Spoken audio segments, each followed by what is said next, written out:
deseja saber se há algo que possa acalmá-lo outra vez.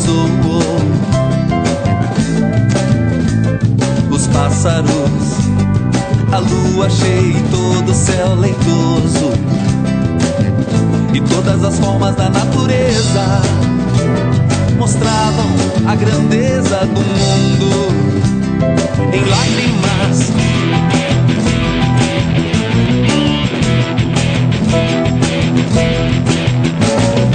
E você deseja saber se há algo que possa acalmá-lo outra vez.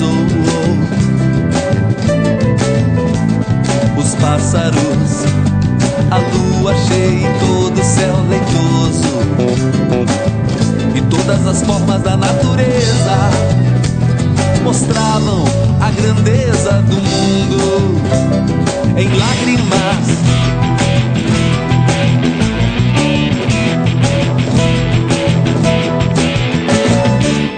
Condenado como Ulisses e como Príamos, morto com seus companheiros, morto com seus companheiros.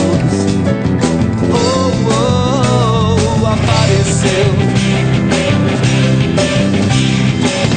no momento em que a lua ia se elevando,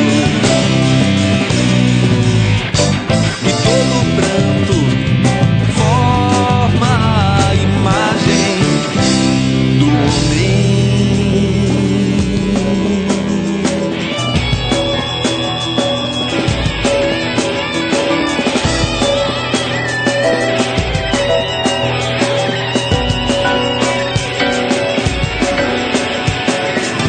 Ainda há pouco era apenas uma estrela, uma imensa tocha antes do mergulho. Agora vem à tona, sua ira é intensa, e você deseja saber se há algo que possa acalmá-lo outra vez.